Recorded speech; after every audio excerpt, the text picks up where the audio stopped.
Hello. Hold on. Oh, look at it. She bought that. Period. What's the craziest conspiracy theory you think about, but you wouldn't tell nobody? Conspiracy theory. Yeah. You got one tapped in? Craziest conspiracy theory. I can't. Pizzagate. They all did that shit. They got the island. Yeah. Bill Gates. Goddamn. The first lady. Goddamn the Trump. Yeah. All of them. They tapped in. Hey, Mike, what's your worst breakup story? My worst breakup story? I caught him in bed cheating and I whooped that. Oh man. That's sad. Hey. All right, next question. What's heavier, a pound of pillows or a pound of pennies? A pound of pennies. Pound of pennies. This is the last one. He can't even say it. He's getting down. I'm not going to answer that question.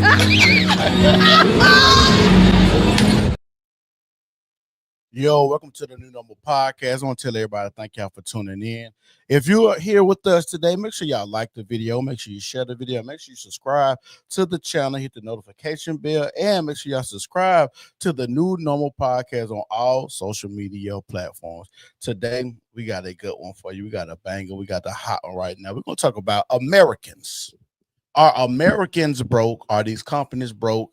Is America in a recession or depression? We're just going to talk about how bad America is looking, how bad these car companies are performing as of late, how a lot of these car companies are getting away and ditching a lot of their signature cars or revamping their cars, like the Dodge has done away with a lot of their cars, and now they're revamping and trying to bring back the combustion engine, because truth be told, nobody wants an electric car. We don't even have the infrastructure for an electric car. Just like when Tesla, just like a couple of summers ago, the electric grid in California had went down a couple of times because all the Teslas were charging and they had like a heat surge or a heat wave out there. You got to think about it. We don't have the infrastructure, and a lot of people just don't like electric cars. And honestly, I haven't seen that electric cars are actually that reliable, to say the least. Like, it's a lot of people saying they're having issues with the battery. The battery itself costs more than what most cars cost. So just to replace the battery after 14,000, 20,000 miles is insane. But we're going to talk about how Nissan and Honda are doing a merger. And the reason we're talking about this, because this is indicative of how a lot of things are going on in the world and in America. They're talking about how in America, the sales for Nissan and Honda are down tremendously. And like I said, a lot of people aren't buying cars. We see the car market had this huge bubble, especially during COVID, where you go to these car lots and they had these huge markups. The car be on the lot $50,000, and then it'll be a $20,000 extra markup for transportation fee, for extra bells and whistles, for just crazy stuff that these dealerships were putting on there just to mark up their cars to get extra money. And now we have an issue that I think is going to be a big issue with a lot of car people, people who purchased cars in 2023 and 2022. And when they bought those cars, the new edition that's going to come out is going to be 30 to 40% cheaper than the car that you bought. So now when you try to resell your car, you bought let's say you bought a Jeep Grand Wagoneer for $105,000, and the new one that comes out, the 2025 model, is $60,000. You're going to be pretty pissed off if you bought a Jeep Grand Wagoneer for $100,000 some odd dollars. But let's get started. We're going to talk about this merger. Nissan, Honda, Nissan going after Honda. Is this a pragmatic deal, Carlos, or a desperate roll of the dice? No, in my opinion, it's a desperate move. It's not a pragmatic deal because, frankly, the synergies between the two companies are difficult to find. There is practically no complementarity between the two companies. They are on the same markets. They have the same products. The brands are very, very similar. So in a certain way, from one side, Nissan, it's a desperate move to try to find the future. And from the other side, Honda, which, if I understand well, they were not very excited about this move. But, you have to count with Meti in Japan. That means the Meti had the big say into it. So At the end of the day, they're trying to figure out something that could marry the short-term problems of Nissan and the long-term vision of Honda. Do you think Nissan is being put? Do you think Honda is being pushed into this deal by the economy ministry? There's politics pushing this deal.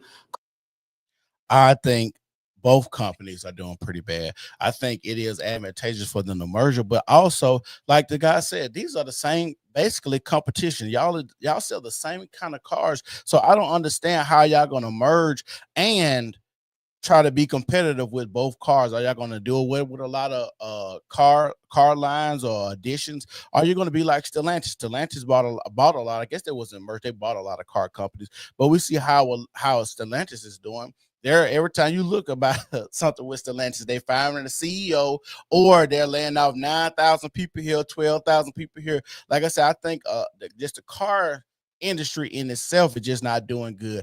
I know a lot of people who have the money to purchase cars, but since they have paid off cars right now, they are not interested in buying a car note. And then you got to think about it. A decent car note nowadays is $600-700 for a decent car note. That is insane. I know people who are paying $1,500 for car notes. $1,500 for the brand new Ram trucks or the brand new Spider trucks that's coming out the lot. Why would you pay $1,500 for a truck? That is insane. Carlos, rather than the value of the deal. Without any doubt for me, that means having lived in Japan for so many years, I understand how influent can the Métis be. And I can tell you that from all the data that I received about the performance of Nissan, which has been miserable for the last, at least for the last 2 to 3 years, they have cash problem, they have investment problems, they're being really hammered in the United States, they got practically out of Europe, they're being challenged in China, and there is no plan in front of it. So I can tell you that there is panic mode inside Nissan. Well, if they're in panic mode, it then pushes the idea that the economy ministry, as you say, are in a do whatever it takes moment for Nissan. Yeah, well, there is, in my opinion, there is no industrial logic to it. But as you know, there is a moment where you have to choose between performance and control. Obviously, if you can have both, it's the better. But there are moments where you have to choose.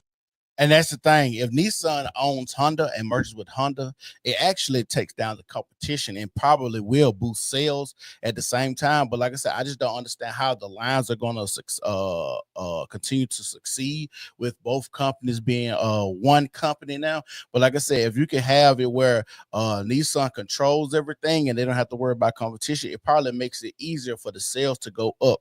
But like at the same time, I just don't understand why this will be happening like with these two car companies, because they are rivals and they are competition. It's kind of like a monopoly, or when people get mad at like Mark Zuckerberg and tell him, hey, you can't buy any more of your competition. You can buy Instagram, but hey, that's all you can do. You can't buy any other social media companies, because now you're bullying and buying out your competition, which is not fair market for everybody. So we're gonna see how this plays out. And without any doubt, with the Métis and everything I know from it, they prefer control on performance. So they pushed Honda into the deal without any doubt. Well, with that in mind then, Carlos, what kind of backstops? I mean, you've dealt with the Japanese, you've dealt with Nissan, you understand the metrics to get these organizations together. Is the government going to have to deliver backstops to Honda to make this deal work? No, I think they in a certain way tried to push Honda onto this deal. Obviously, Honda must have some kind of benefit out of it, if not on the short term, at least on the mid and the long term. But that will be closely monitored to make sure that the impact on the Japanese society is not going to be too big. Because, you know, when you have two companies of this size and practically in the same market with practically the same strengths and the same weaknesses, there are going to be a lot of costs to be taken out, and there are going to be a lot of duplication to be taken out. So this is going to be closely monitored by the Métis. You doubt that the synergies are there, though. Well, I can tell you that it's on the short term, I don't see too much synergy. Obviously, you go to the classical one, which is purchasing together to try to leverage a better scale. But this is something that Nissan has done with Renault successfully in the past, except that at this moment, it's really concentrated in Japan. It's three Japanese companies which have very similar products. The image of the brand are not very different from one to the other. I'm including Mitsubishi into it. So it's going to be very tough. But on the long term, they can save on future investment by doing the investment one time in technology, doing it one time and sharing it with three companies. Let's just press a little bit more on this. It's going to be tough, as you say, to get this in. And see, those are the things that I don't like about when you buy a car. For instance, like you can look at a Volkswagen Atlas and you can look at a Lamborghini Urus. Those are pretty much the same cars. Probably cost around the same to make. They have a few tweaks and differences in here, but you can actually look at a lot of the infotainment systems inside of the Atlas, and you can get those same infotainment systems inside of the Atlas, inside of the Audi, and inside of the Urus. And it's crazy that you have that many car companies sharing the same technology. How does that even work when they all sharing the same technology and doing the same things? Where, like I said, you're getting rid of your competition, but how are you going to make money after that? How does a company make money after they merge with somebody and they all sharing the same competition, the same body styling, same rim size, same engines? There's no reason to even pick. It's just like tossing a coin up at that point. Energies it's driven by the Ministry of Economy. So there's a political dynamic to this. Is this Japan creating, putting two companies together to really try and stand up to the competition from China? Is that part of the narrative here, Carlos? Without any doubt. It makes a lot of logic. Today, the Chinese automaker are on the winning side. They became, as you know, the largest exporter of cars. They are the largest maker of EV. They are being successful in a lot of new technology. They're doing fine cars. So in a certain way, yes, it's a defensive mood. It's a defensive mode that's going to be trying to shore up the Japanese industry and avoiding a cataclysm, first a social cataclysm in Japan, and particularly to try to reinforce these companies on the foreign markets. Foxconn have put on pause their interest in participating in the deal, Carlos. They had a meeting with Renault. It obviously didn't go according to what they wanted. Is there only a Japan solution for this? Is there only a Japanese savior for Nissan, in your view? I don't see him for the moment. Obviously, in the team existing today at Nissan, usually you can measure the team by the results they get. You know, that's the only way you know if somebody is capable of doing something. Frankly, when you look at the last 5 years, the results are not a good testimony of the strengths of the team. Will they be a savior? I don't know. I know how tough it's going to be, because you need to understand that Honda is an engineering organization. It's very strong in engineering, and Nissan is very proud of its own engineering. So the battles here to try to decide what technology is going to be adopted by the new company, or by, if it's a merger, or by the new alliance, I can tell you it's going to be very tough. I've been dealing with this for many years. I remember when we took control of Mitsubishi, Mitsubishi was not afraid of the collaboration with Renault. They were afraid of the collaboration of Nissan, because they know how tough it's going to be when engineers meet together. And there is this pride of my solution is the best solution, which always is an obstacle to develop serious synergy for the future. Well, of course, you're going to have cultural issues when it comes, even if they're two Japanese firms. I think the point I was trying to get to, Carlos, was, do you see the only solution being a Japanese to Japanese merger or joint venture? Do you see any possibility of an overseas company like Foxconn being allowed into this house? Well, the approach of Foxconn, when I heard about it, was very interesting, because it is something innovative. It is something that would have put Nissan in a completely different path. But the fact that you're telling me now that they are posing on it, they are very realistic people. They know they cannot do it against the will of the government of Japan, and particularly of the Métis. And now you need to know also that in Renault, the French state has a big say, because they are a very influential shareholder in Renault. And I'm sure that the decision of pause is coming from the fact that they know the Métis is not very favorable, and probably the French government doesn't want to upset the Japanese. I've been witness of how much the French government is bending backward to please the Japanese in the past, unfortunately. Well, I'm gonna ask y'all a question. Y'all ever notice how American car companies aren't sold overseas like that? Like Britain, Japan, Tokyo, I don't even know, like car companies, like when you look at movies and stuff like that in South America, you don't even see American car companies, your Ford, your Chevys, your Dodge. You don't see those cars over there and overseas, but we sure do have a lot of foreign vehicles over here in America. That is one telltale sign that America has been bought and paid for, because why are we paying all of this money for people to have their cars over here and sold over here? But when they talk about a Chevy, I never see a Corvette over in Saudi Arabia or in England and Britain. Why is that? Why don't we have American car companies in all these other places? That's what I gotta ask. Or is it just hard to sell American car companies and car brands in other places because of the price differences and how they do their money and shit like that? Because it's cheaper probably to manufacture those cars in like Japan and then to ship it over here, and you raise the prices up. But if you're making $100,000 car over here and then you ship it to Japan, is it even worth it? Because cars might be cheaper over there, and they probably can't keep that same price range over there. Y'all let me know what y'all think in the comment section. Y'all make sure y'all like the video. Make sure y'all share the video. Make sure you subscribe to the channel, the New Normal Podcast, on all social media platforms. So the next thing we're going to talk about is this: Venezuelan gangs. The reason we're going to talk about these Venezuelan gangs is because they've been acting a fucking fool lately. They ain't been playing.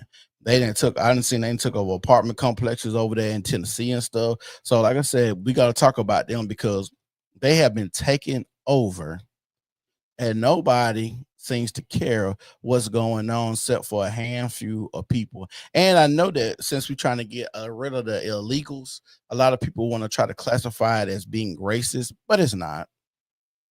It's not. It's just for public safety. And so many more people need to be concerned about public safety, because we have young girls taking jogs in the morning time and getting raped and killed by these illegals, because that's what a lot of these guys do over there in their country. Y'all talk about misogyny over here in America, but let me tell y'all, in other countries, misogyny runs rampant and rape is probably high in those countries. And the reason that I say that is because women really have no say over there. You are extra liberal over here and free over here, and the men are docile and weak over here. But other countries, if like a man finds his wife cheating, he beheads her in front of the whole community. So let's play this right here. Tom, last night we were asked about the general framework for immigration. You said it will be ready to go on Inauguration Day. You're going to hit the ground running. And I thought of this NBC report I read a few weeks ago. I want to pull it up, and it said this. Y'all make sure y'all like the video. Make sure y'all share the video. Make sure you subscribe to the channel. Make sure you hit the notification bell. Much of the first day is likely to focus on stopping illegal immigration, the centerpiece of Trump's candidacy. He's expected to sign up to 5 executive orders aimed at dealing with that issue alone after he's sworn in on January 20th. That's according to 3 Trump allies. And this is as many orders as he signed on every single issue the first week of his last term. Does that ring true in your mind that these executive orders will be coming day one? Oh, absolutely. And more than 5, more than 3, there's going to be many already working on them. So, look, he's... Tom Homan been slurring his words like he a drunk too. And his eyes low and his face kind of flesh and red. He might have smoked that motherfucking ganja before he got on his live screen, because this is the second video where he talks like he's slurring his words. And like I said, he sounds like my granddad that he down the 5th of gin. He sounds just like him. He's got a mandate for American people. We can't have strong national security if we don't have border security. So there's going to be some executive orders signed on day one. At the same time he's signing those executive orders, we got ICE officers across the country going to start. They're going to be hitting the streets looking for criminal illegal aliens. At the same time, we'll be putting ending catch release day one. At the same day, we're also going to be looking for over 340,000 missing children. We got a lot happening day one. It starts on day one, but it's going to continue until we finish the job. We have more than 5 executive orders. That's huge. That's sending a clear priority of immigration across the starting line of this administration. I was also really intrigued by the CNN report I read. I don't know if it's true or not true, but I think when people think the Trump administration is so radical in what they want to do, the CNN headline reads this: some part of Trump's deportation plan may be Obama-esque. And this is a quote. A lot of Yeah, I know why they put that Obama-esque, right? Because Obama was actually classified the deporter-in-chief. Because nobody deported more people than the Obama administration. So it's crazy that we have so many people in the uproar because Trump said they wanted to deport all of these people when the Democrats let them in. And it's crazy how things work between different administrations. Obama, the Democrat, deported all of them people, and then Joe Biden, Democrat, let all these people in our country. It's crazy how things work depending on who's in the office or what plan or agenda that they're trying to push out at that moment in time. The same tactics are being dusted off. What Tom is talking about are Obama-esque things. That's according to John Sandweg, who served as acting ICE director under Obama. You worked in the Obama administration. You now work for President Trump. Do you think some of this will be coming from the Obama playbook? Well, first of all, I forgot more about this game than John Sandweg would ever know. But bottom line is, Obama did concentrate on public safety threats. He did. But, you know, the results were terrible. We look at this administration now. I looked at the data of this administration right now, and there's 7. He must ain't got his top teeth in. His top teeth got to be out. That's why he talking like that. 74% decrease on the arrest of criminal aliens. So I noticed today they released the numbers are bragging they deported more illegal aliens than President Trump. Look, I put that report together. You're not going to fool me. I look in that report. Bottom line is over 80% of those removals were people that arrested on the border by the Border Patrol, not ICE arrests, and removed right at the border. Interior arrests were down. See, that's the thing when you listen to these reports and these numbers, it's all about the minutia in the report. Just like that, like we hear about Obama deporting more people than anything, but he said, well, those are the people that were at the border that they deported, but the interior deportation was down. Now we have all of these people that's in the interior. I guess it's going to be a lot harder for them and more of a job for them to deport this many people, but we'll see. 80%. So you know, they play a numbers game, but President Trump's numbers are going to blow all these numbers out of the water because we're going to let ICE do their job. We're going to take ICE, we're going to take the handcuffs off ICE, and we'll put them on the bad guy starting day one. The numbers games are always interesting when we just have facts that young women, mothers of 5, like Rachel Morin, have been killed when they go out for jogs by people who shouldn't have even been here. That tells you all you need to know. But as we look at this, not only do you have these tragic stories, you have an election where 77 million people voted for Trump. Trump always said he believed immigration was the reason he would win. I think there's a lot of truth in that. And is that why you're seeing, this is an Axios, Democrats who say they're wanting to play ball with you guys? Here's Mark Kelly. He's a Democrat. If there's willingness to work in a bipartisan way to do some stuff, not only on border security, but on immigration, I think it would be great. Here's Ben Ray Lujan, a Democrat also. We've been clear as Democrats in the Senate, we're willing to work with Republicans. Richard Blumenthal even. There are all kinds of conversations. I hope to be a part of them aiming at comprehensive immigration reform. Could you see a realm of possibility where you get Democrat votes on your first legislative priority? I'm pessimistic about that, but look, I hope it happens. Look, there's two things. Number one, these elected officials, their number one responsibility is protecting Americans, protecting their communities. President Trump and myself have been very clear. We're going to target public safety threats and national security threats. What elected official does not want public safety threats removed from their communities? That's their number one responsibility. Second of all, I think they looked at the results of the election. This was the #1 issue that President Trump ran on, and he won this election overwhelmingly. So I think they realized, look, we missed the boat on immigration. A lot of Democrats are speaking up now. They should have did more on immigration, more on the border. And the American people are rightly upset about it, and no, we're going to fix it for them. So I hope Democrats. You know what's crazy is the amount of mayors and governors who said they won't work with the Trump administration to deport illegals. Some people are even saying that they're going to use taxpayer money to help illegals,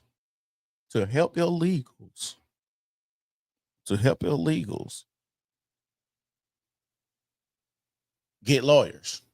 Yes, there's going to be some mayors and governors who are going to help illegals get money to get lawyers, which is a crazy thing when you think about it, because I don't understand why anybody would want to put those people above the American citizens that are already here in America. I'm telling y'all, it's some crazy stuff going on. There's some wild stuff going on, and I don't understand the play. I think they're trying to go with replacing a lot of people, especially black people. They're trying to replace the working class. They're trying to get a lot of freer or cheaper labor in America. Just pay attention to what's going on. But like I said, I don't understand how Americans are not black and not white. Just everybody in America has not come together just to tear America up, to start kidnapping politicians and all of these things that we see that's going on that they do wrong. Because you got to understand, America is a bank for the globalists. That's why they tax us every chance we get. Like one of my homeboys say, when you walk out the house, you can't walk out the house without spending no money in America. America is the bank for the globalists. That's why we send so many billions of dollars all across the world, because they be money laundering and acting like they're going to rebuild all of these places. They're not. They're money laundering. Just like all them billions of dollars when they was talking about Puerto Rico as a shithole or a landfill, which is true, but they had billions of dollars, you can look this up, allocated just to make sure they could clean up Puerto Rico, and they still have not cleaned up Puerto Rico. Where did all the billions of dollars go? That's come to the table. I don't hold out a lot of hope, because already I got sanctuary cities saying they're going to try to get in our way. They're trying to sell pieces of the border wall. They're trying to sign legislation in the last minute to try to keep more here. Under the PRO program, they're pushing more through CBP1 app than I've ever seen, and you know it's just, they're trying to set President Trump up for failure. But let me tell you something, President Trump, his success on the border is unprecedented. I worked for 6 presidents. No one did more than President Trump. We're going to have success again, except this time we're going to finish the job, and we're going to end up the most secure border in history of this nation. Final question. I don't have a ton of time here, but I was seeing publications putting out the lie of the year, and it just was crazy to me, because to me, the lie of the year is nothing's going wrong in Aurora, Colorado, where we saw gang takeovers of apartment buildings. I just want to remind everyone of what the media was saying. ABC, J.D. Vance stands by Trump's false claim about Venezuela gangs in Aurora. Washington Post, Trump campaigns in Aurora cited false claims about gangs. New York Times, how the false stories about gang takeovers in Aurora reached Trump. And I got to ask y'all a question. Why would they try to put in the news media that these accusations are false when we have people that's on the ground that's saying that they're real? Even in Tennessee, why would these major publications that are in America trying to act like Trump is lying about these gang takeovers? Why do they want us to be oblivious or think that these are lies? These are the questions that you have to ask yourself. What's going on in America, and why haven't Americans come together to tear this bitch up right now? We should all be upset with what's going on in America. Why haven't Americans tore this bitch up yet? And now we have Tom Homan that's reporting that 19 individuals we think were part of a Venezuelan gang were arrested for torturing 2 people. What do you think when you see those headlines? It's just constant lies by these elected officials. And look, I went to Aurora. I went to that apartment complex. I saw that neighborhood. I also drove through neighborhoods in Denver. They're in bad shape, and criminal gangs are everywhere. And I talked to some of the people that lived at that apartment complex. I talked to the woman that took those photographs and had to be rescued and moved out of that apartment complex because her life was at danger. I was there. They got a problem. But as far as Tren de Agua is concerned, they're on notice. You got about 5 more weeks of doing what you're doing. But guess what? Day one, January 21st, you are a major priority. My gang's bigger than your gang, and we're going to take you off the streets of this country. We're going to detain you and deport you back to your homeland.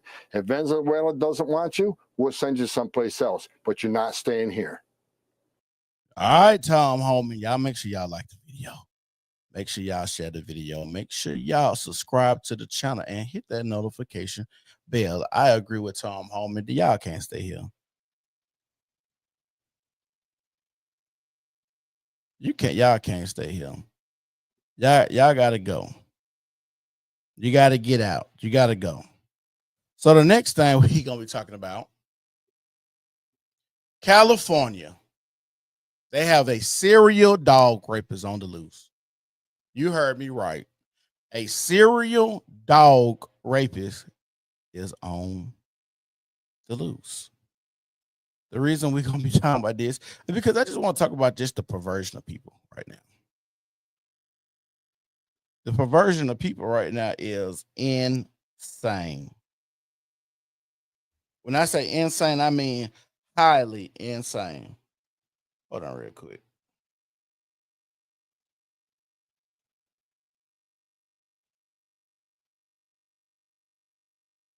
Oh, man. It's highly insane.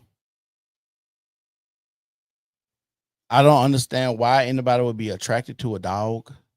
But I know, like I said, when I used to work at the hospital, It is an image. at the hospital, it used to be white women used to come in there and they used to be stuck. The dog used to get stuck inside of them. But I guess there's a man out here tearing these dogs new asshole, literally. And he's out here raping them and dropping them off by dumpsters and foster homes and stuff like that. And so now they're trying to find out who is out here doing this dog raping.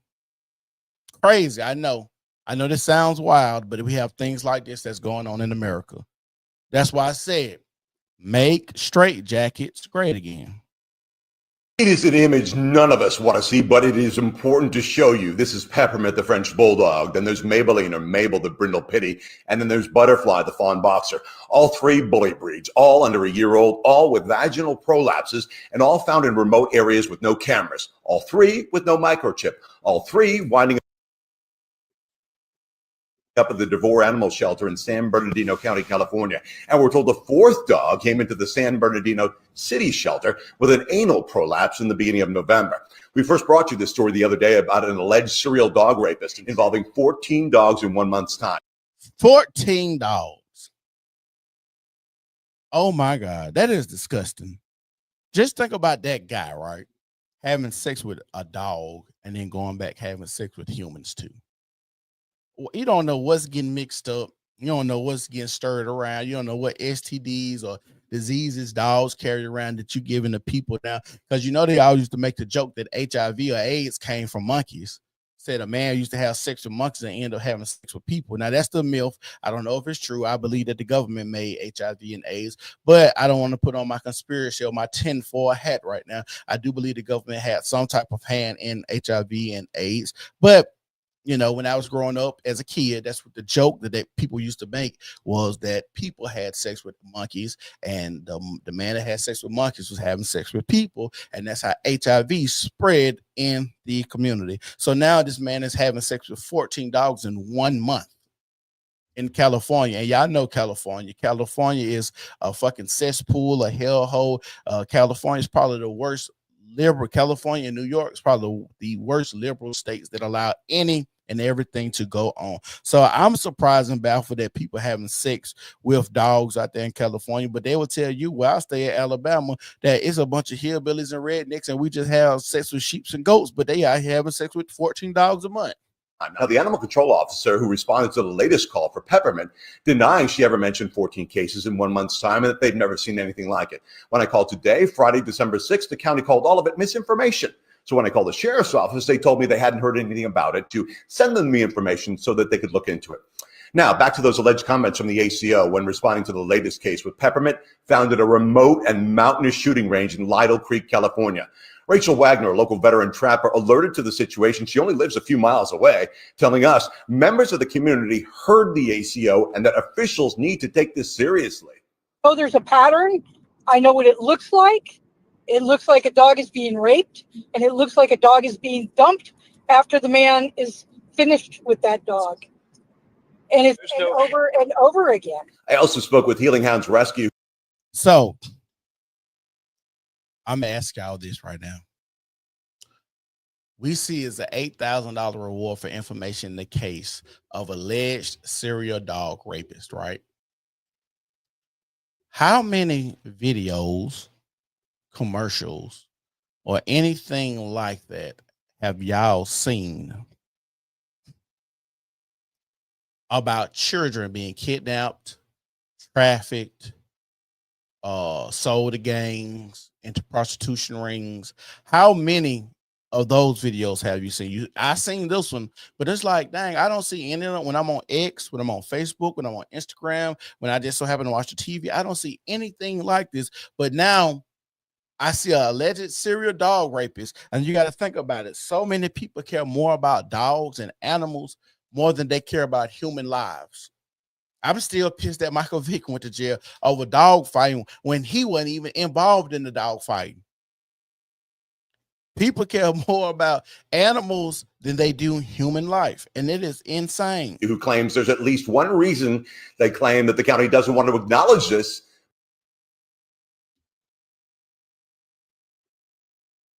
This is, like I said, people care more about animals. People care more about dogs, sheep, cats, birds, geese. And you know what's crazy? A lot of these animals we eat for nourishment. A lot of these things that we eat is for nourishment. But all of a sudden, because you kill it,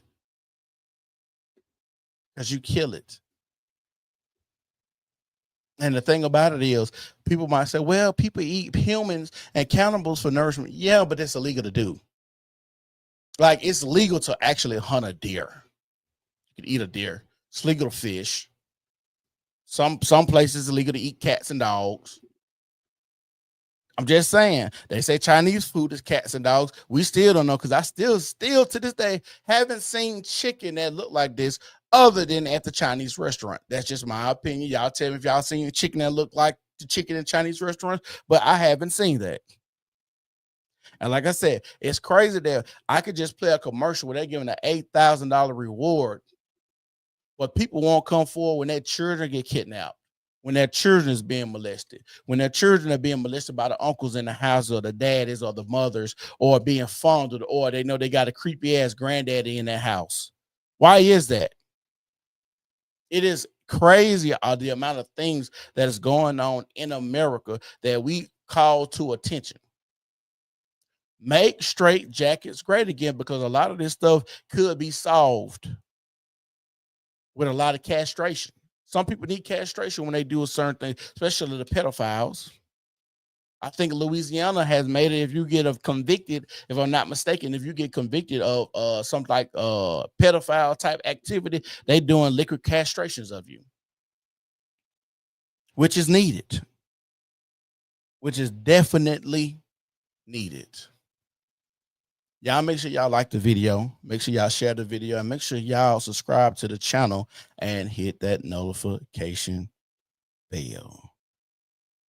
So the next thing we're going to be talking about is this. Y'all make sure y'all subscribe to the channel. Make sure y'all hit the bell, the notification bell, so y'all can get all of my videos when I go live. Because YouTube be doing a lot of bull crap. They really do. They really do. And I need you guys to support the channel when you can. You got the Cash App down there in the bottom, or you can hit that super chat. Anything you want to do to support the channel would be greatly appreciated. But the next thing we're going to be talking about is the trans people of the day. So we're going to be talking about women, or trans men in women's prison. Let's go. was housed in the male estate. One female inmate, whistleblowing under the name. Female inmates at a Minnesota prison are being forced to share showers with a 53-year-old man convicted of murder. Genevieve Gluck with Redux is reporting that Bradley Richard Servio, who is serving a life sentence for beating a man to death with a hammer before lighting the house on fire to cover up his crime, was transferred into Minnesota's only women's-only prison, MCF Shakopee, last year after he began identifying as trans. Female inmates report feeling violated that they are forced to shower with Servio, who admittedly had anger issues when he was housed in the male estate. One female inmate, whistleblowing under the name Letitia, said, quote, "No surgery has been done whatsoever. He is fully a man and still has a man's body part attached to him." Now, I'm going to say this.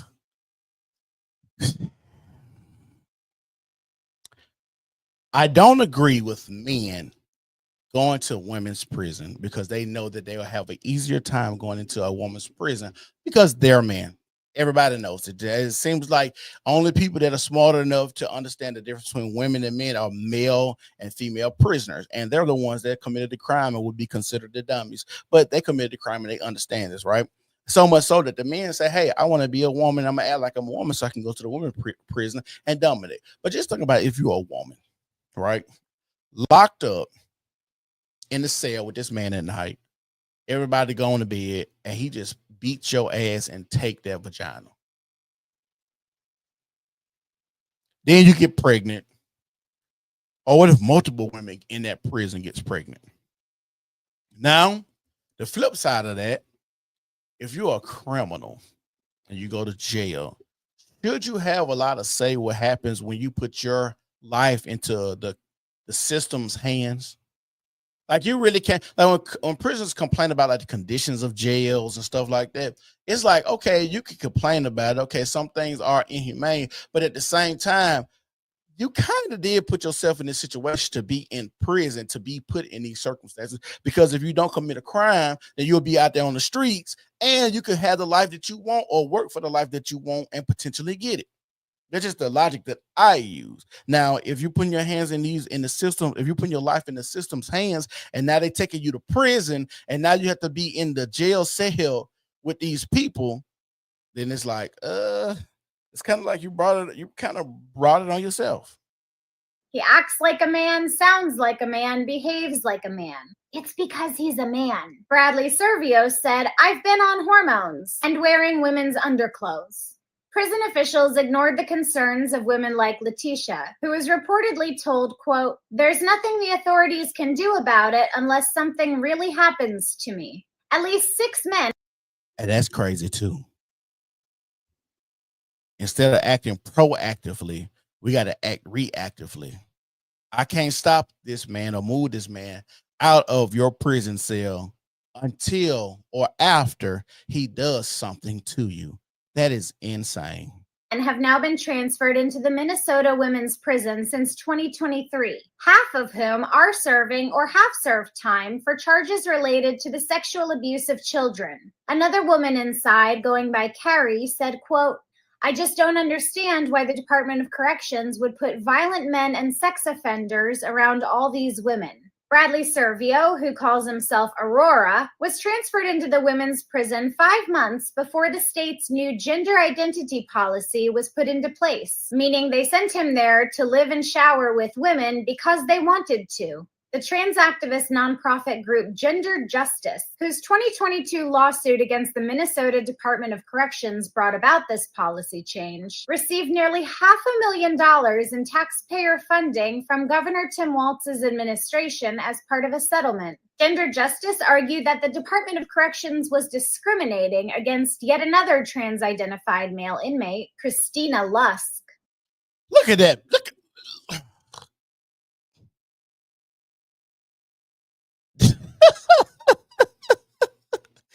Look at that man. Look at the traps on this man. Look at the jawbone on this man. This is a full-fledged man. He ain't fooling nobody. This wig he has on is horrible. He has on an Amazon wig. Like this is crazy. With a halter top on at that. By housing him with other men in the male estate and denying him access to sex reassignment. Y'all make sure y'all like this video. Make sure y'all share the video. Make sure y'all subscribe to the channel, hit that notification bell. Procedures, including vaginoplasty. The new policy also forces female staff to perform strip searches and pat-downs on these male inmates, as it states that, quote, incarcerated people who are transgender, gender diverse, intersex, or non-binary may request that they receive pat or unclothed body searches from security staff of a specific gender. As female inmate Carrie stated, it's sad that the staff doesn't care about how we as women feel. For more pro-woman, pro-child safeguarding news and commentary, please visit redux.info or visit us on X at ReduxMag. When does this type of stuff gonna stop?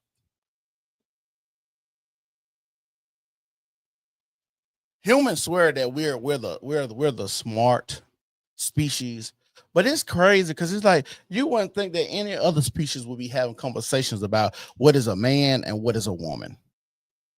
What is male and what is female? You wouldn't think these conversations would be had.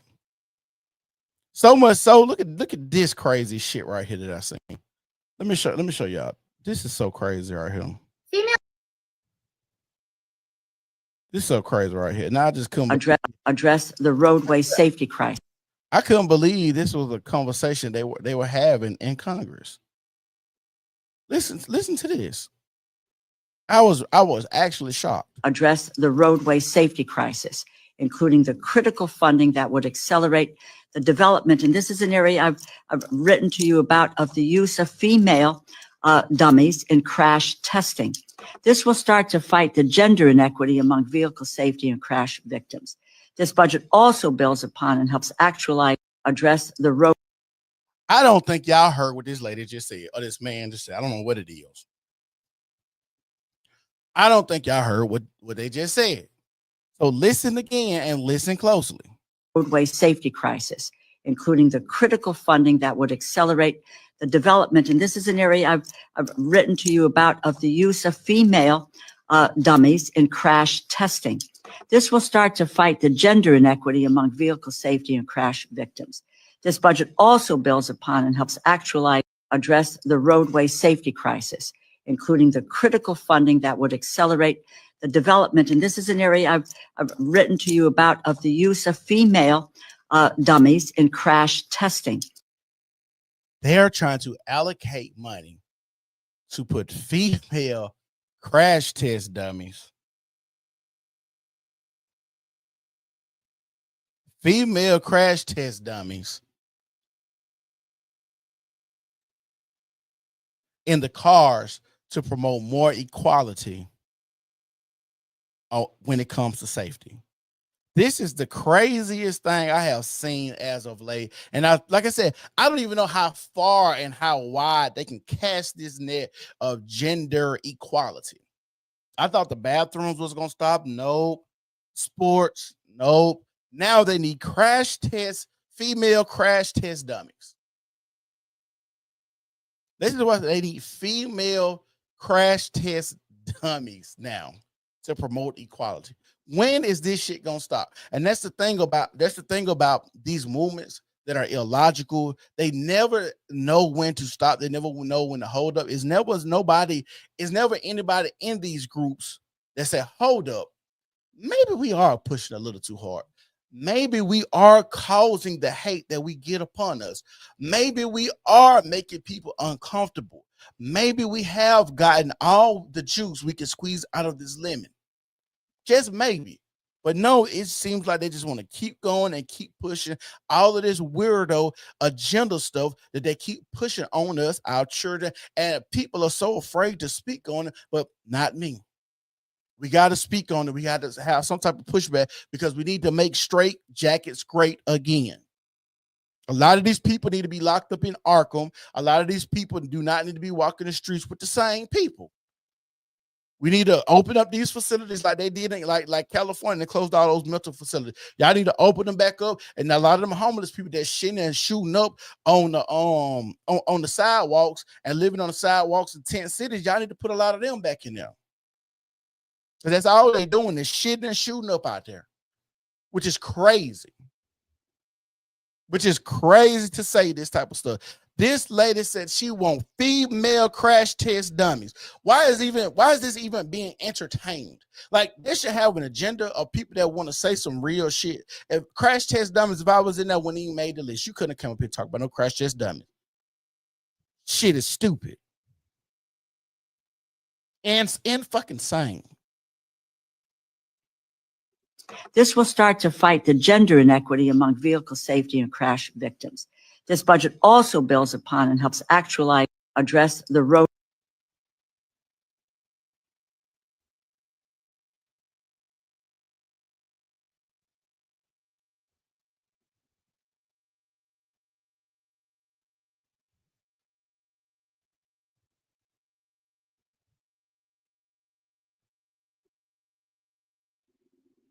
Crazy, and even more crazy. So the next thing we're going to be talking about right here.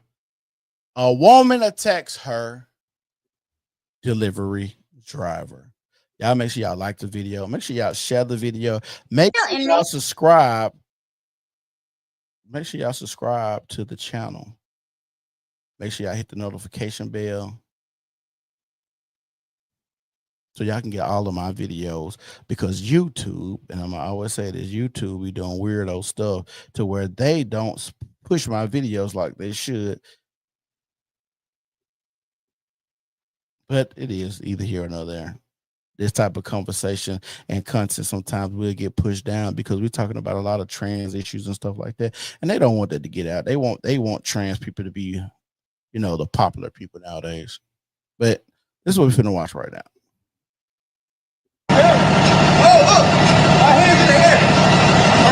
Go up the bag. Shut the up, Larry.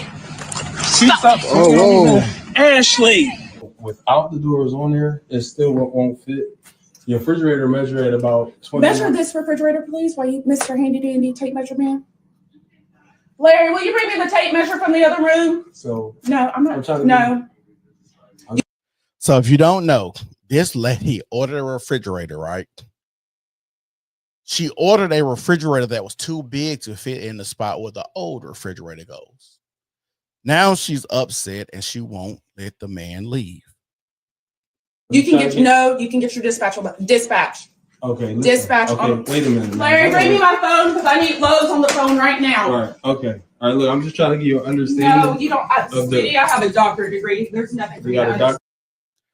Why do people always throw their degrees in people's face like that means they're smarter?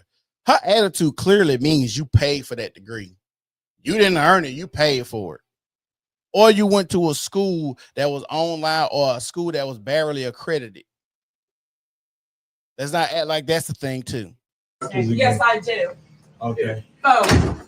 Okay. So we're gonna go ahead and no, get the fuck away from my door. Sit down. Not Miss Doctor's degree talking like that. Talking like a little Keisha from the hood. No, not. Sit down. No. Yeah. No. Can you get your wife, sir? That's Please. not my husband.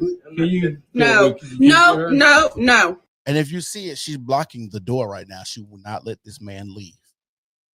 That's imprisonment. And I'm going to tell y'all something too. When it comes to relationships, because I have been in this situation too, when I tried to break up with a woman and walk out, she's blocked the door from me leaving. She's blocked me from getting into my car. This is actual imprisonment, and you can't go to jail for this. This is why I tell men, if you're going to break up with a woman, do not break up with that woman at her house. You can easily break up with somebody over the phone. Just break up with them over the phone. They talk about closure or you need to be more of a man and do it face-to-face. Fuck all of that. You need to take the safest route possible when you're doing these type of things, because people's feelings get hurt, and that's where guns get shot and all of that type of stuff. So make sure, fellas, that if you're going to do anything with relationships, I know this is not about a relationship, but this is indicative of when a woman is in her feelings and she wants you to do something, don't want you to leave, or something isn't complete. They will block the door and imprison you from going and leaving when the job is not complete. We got another door, bro. She is crazy. You touched one goddamn thing in my fucking house.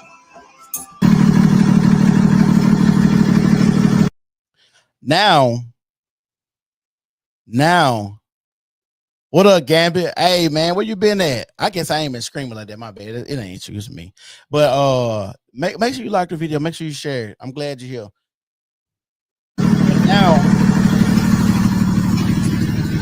Now y'all see she's sitting on the steps, on his step, blocking him from leaving. She's sitting on his step, blocking him from leaving because this goofy bitch ordered a refrigerator that was too big for the spot that it goes in. And women swear, shit. Remember, this is the woman that says she has a doctorate degree. This is the one with the doctorate degree, was too dumb and too stupid to measure the previous refrigerator to make sure she ordered the right size refrigerator to be replaced in that same spot. Now the refrigerator that she ordered is too big to go in there, and now she wants him to stay and fix it. No, goofy bitch, you got the doctorate, you fix it. You're supposed to be so smart. Why you didn't order the right one? And women swear they don't need men because a man would have known, hey, maybe I need to measure this spot to make sure I get the right size refrigerator. Can you please get out of our truck? Please get out of our truck. You see that? Now, this girl is in the truck. Let me go back. She was sitting in the man truck on the phone, throwing a temper tantrum like a child. Throwing a temper tantrum like a child. This is crazy. Please get out of our truck. And you see why she's the one ordering the refrigerator. Ain't no man finna put up with this stupid, goofy bitch. You see that? She attacking him. Not miss, I got a doctorate. Out here fighting in the street like a hood Lashinka Shay. She acting just like Lashinka Shay right now. Hey, she got some cake back there though. She got his backpack on. No, now just look at her. And the crazy part about it, she seemed like a cute woman, nice little body, but she's acting like this. And this is what we got to talk about. So many women have so much stress. So many women have so much stress, they don't even know how to relieve the stress. And a lot of this right now, see the dude, he's tall, dark-skinned. She probably got a lot of sexual energy towards him. Believe it or not, she probably has a lot of sexual energy towards him. Y'all know how it was when you was a kid. People was hitting on you, and or just even as an adult. Sometimes fucking stars would play fight. You start wrestling and rolling around. Next thing you know, my dick slipped in their mouth. She tripping, man. It's the black woman. She said she got a doctorate degree. She said it. Show said it, and I don't know why they got to throw that shit up and then act like that. Nobody give a fuck about your doctorate degree. Only weak niggas care about you having a doctorate degree. I don't give a fuck about a bitch having a doctorate degree. Point blank, period. Oh, look! My hands in the air! My hands in the air! He's just trying to grab his bag. See, look. Y'all thought I was lying. Look where her head and hand at, and look where his Peter Wacker is. That man one now, if they was in the house doing this, he'll be tearing her ass up right now. Bitch, bend over. This, you know this why you ordered me over here with this big ass refrigerator. You were hoping it was gonna be a nigga look like me. Shaka Zulu ass nigga finna come in here. Now you act like you get mad and I bend you over and beat them guts up. Yeah. After that, yeah, baby, I'll take the refrigerator back. Damn. I'll take the refrigerator back. Let me get on the phone with Lowe's and see if we can get you a replacement. When I come back, I'll hit you again and put the right refrigerator in here. That's it. This shit is crazy. Look at her. She ready. He done primed up now. The other nigga must be her friend. He got his glasses knocked out. He just looking. He ain't hearing no shit. He just a friend. He the orbiter, the male orbiter, waiting to get some pussy.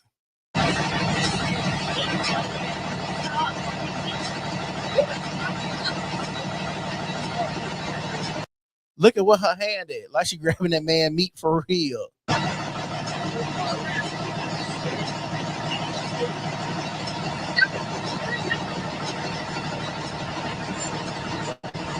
That's some weird shit.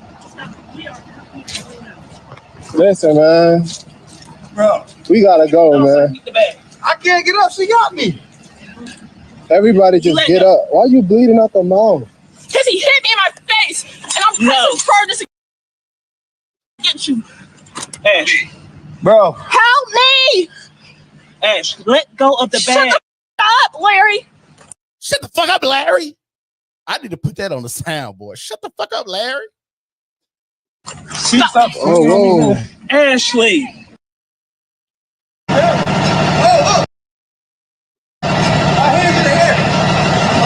go of the bag. Up, Larry. Man, it's all funny. Stop. Oh, whoa. Ashley. Without the doors on there, it still won't fit. Your refrigerator measure at about 20. Measure this refrigerator, please, while you, Mr. Handy Dandy tape measure man. Larry, will you bring me the tape measure from the other? Y'all, and this is your educated, doctorate having ass black woman. And you might think, oh, she's lying about having a doctorate. No, she's probably telling the truth. She probably does have a doctorate. She probably has maybe a decent job. She's probably stressed out too. She probably needs a lot of Peter whack in her life. She probably doesn't have decent or consistent Peter whacker to knock that out the box constantly. Now you got this tall, dark-skinned black man. She light-skinned because y'all know opposite the track. I rarely see two dark-skinned people together, two light-skinned people together. It's either light or dark or dark or light.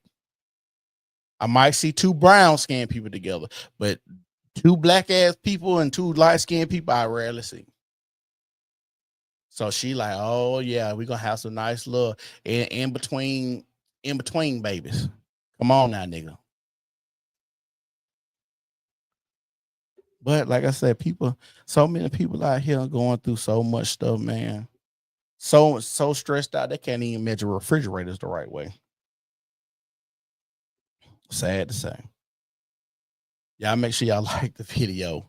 Make sure you share the video. And make sure you subscribe to the channel, hit the notification bell, and make sure you turn the notifications on your iPhone, because iPhone users don't never have their notifications on when a nigga go live. So y'all iPhone users, make sure y'all turn your notifications on YouTube and on your phone so you can know when I go live. And also YouTube, I hope y'all get my message. Y'all be doing a whole bunch of whole shit when y'all sharing my live videos. But I'm just gonna put that out there. Next video we're going to talk about is this one. Squatting. The reason we're going to talk about squatting because that has been an issue too with all of these immigrants that's coming into America and stuff. So many people are complaining about people squatting, and the squatter laws had changed so much so that people that are natural born citizens or FBAs or whatever little movements you want to call in America for black people or people that are born here, they're taking advantage of these squatting laws and these laws that have changed and squat in people's homes. And the reason we're talking about this is because I don't think it's fair that people work hard to do a lot of this stuff and try to make a better lives for themselves, where laws could just change and the government can interfere and people just say, fuck it, I'm gonna just stay in your shit until the government or the police come and kick me out. I think there needs to be some type of restitution for the homeowner. You need to pay a fine if the police have to come out there. And maybe sometimes, depending on how long you stay, you might need a little bit of jail time so you won't do this shit again. Because if the laws are like this, all these people are going to do is they're going to squat here. When they finally get evicted, they're just going to go somewhere else and squat again. If you do this twice a year, you probably get to stay rent free in two people places for a whole year.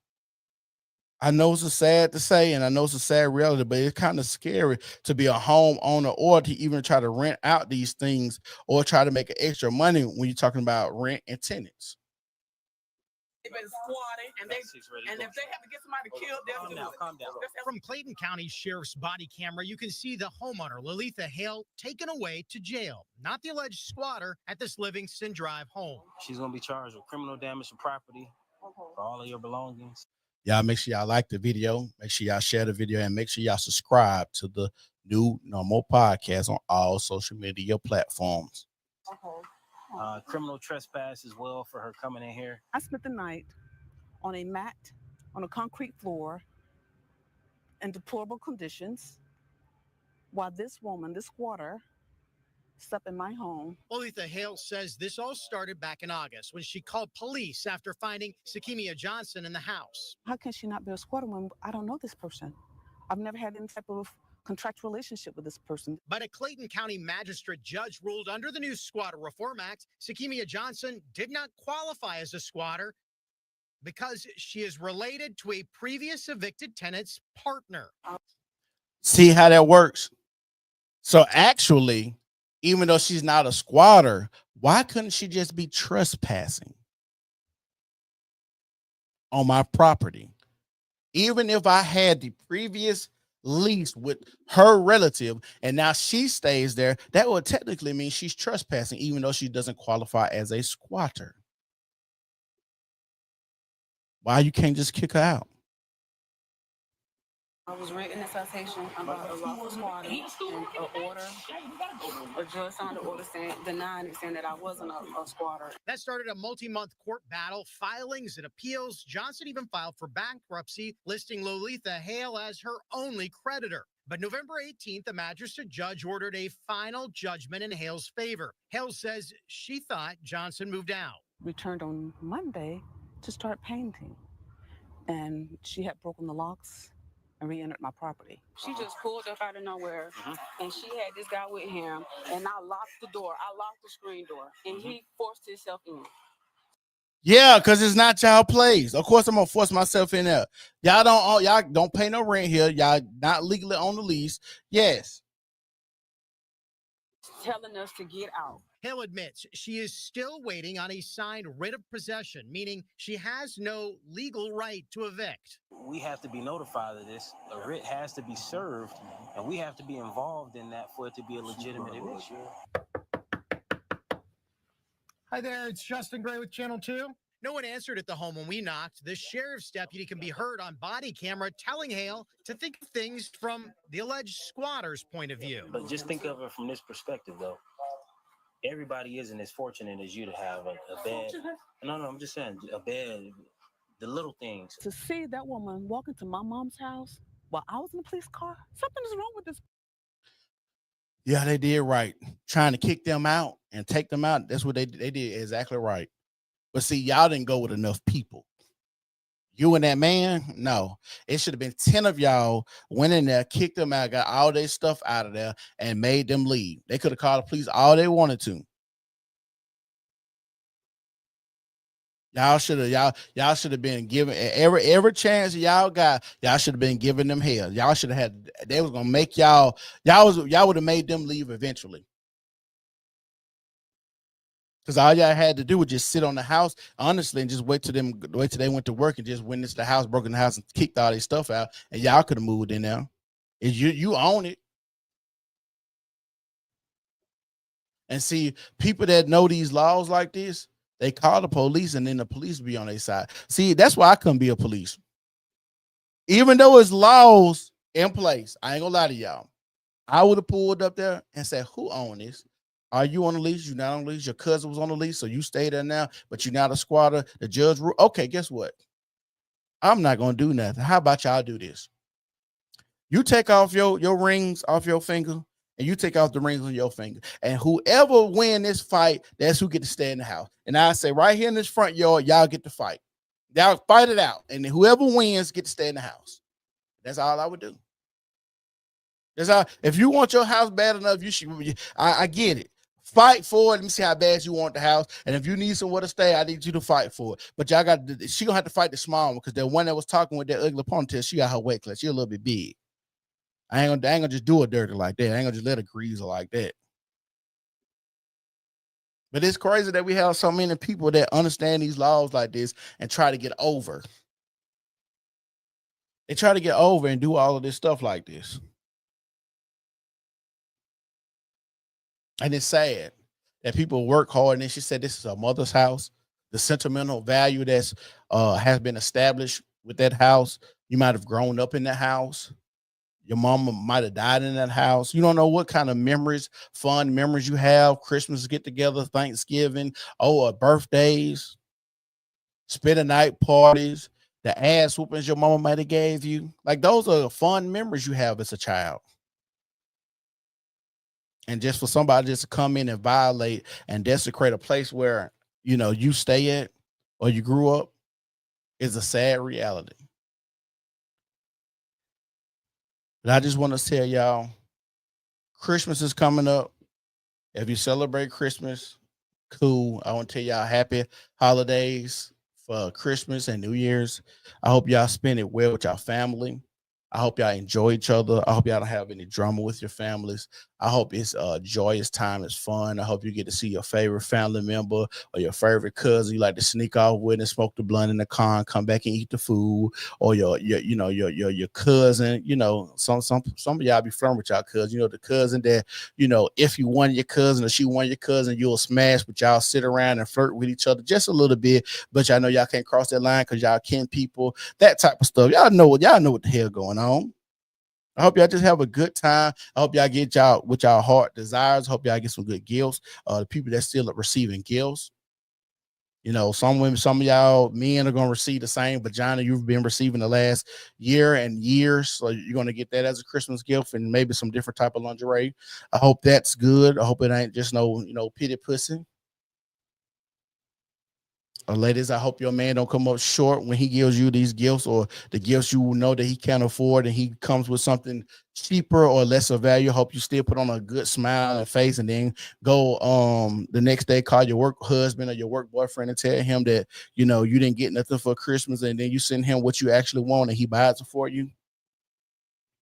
Great Christmas joy and great Christmas cheer. I hope y'all get all y'all heart's desire. But it's the New Normal Podcast, and we gone. Peace.